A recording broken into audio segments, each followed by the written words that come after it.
This 5-week milestone could be another stage where identical twins develop key differences before they're even born. Celso and Jesus Cardenas are identical twins who were raised together. They remained physically similar as they grew up, but their tastes and interests began to diverge. Celso became interested in dance and academia, while Jesus preferred sports. The most surprising difference between the two brothers is that Celso, wearing black, is gay. The differing sexual orientation of identical twins allows us to investigate one of science's most controversial questions. Are people born gay?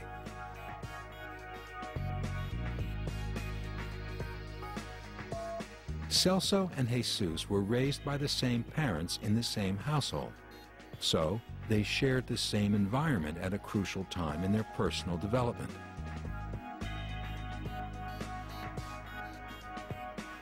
In the general population, the chance of someone being gay is less than 5%, unless you have a gay twin.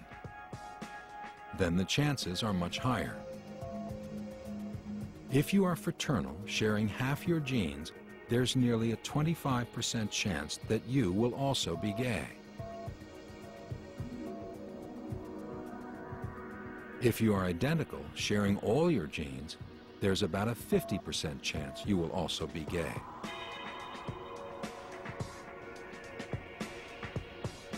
This suggests that there must be some genetic component to our sexuality.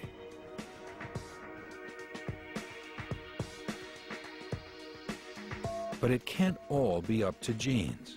Otherwise, every identical pair would either be both gay or both straight. Some other factor must be at play.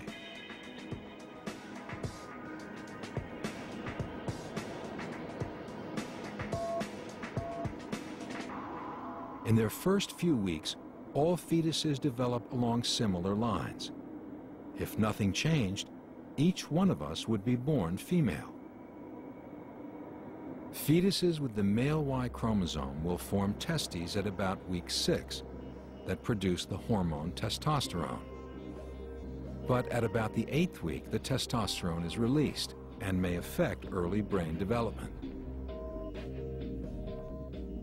Testosterone masculinizes the body.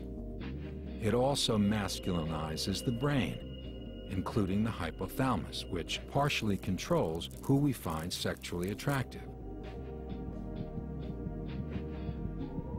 Some scientists believe that the more the hypothalamus is exposed to testosterone, the more it sets the stage for a sexual inclination toward women.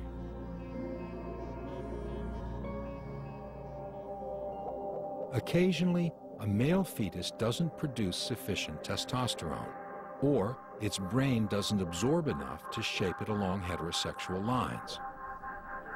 If this theory is correct, then it may be that Celso absorbed enough testosterone to masculinize his body, but not enough to fully differentiate his brain. As a result, he was left with a desire for men.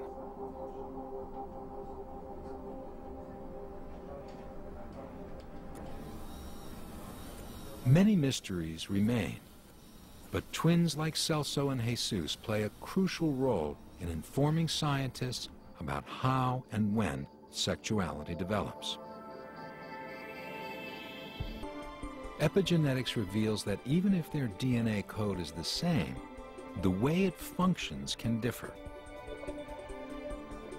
The human genome contains around 25,000 genes, each with its own specific function, like producing energy or directing cell division. Now, geneticists are investigating a previously unknown aspect of the genome called the epigenome. A series of chemicals that act like switches are capable of activating or deactivating individual genes. One of these switches works by a process called DNA methylation. Enzymes inside a cell attach a minuscule molecular compound, a methyl group, to a gene. This compound can deactivate or at times activate the gene, but the gene itself remains. The cell's DNA profile is unchanged. The activation and deactivation of genes during early development could explain many twists of fate that affect us all. Why one person is struck by disease and another is spared. Epigenetics may also play a significant role in determining sexuality. If sexual preference is associated with an unidentified gene, it may be that the epigenetic suppression or activation of this gene dictates sexual preference.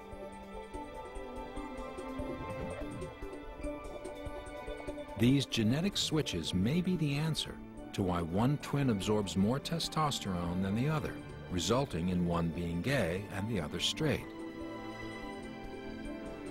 It's becoming clear that our health, personality, tastes, and even appearance aren't the product of our genes or our environment, but that nature and nurture are inextricably bound, with epigenetics the biological link between the two.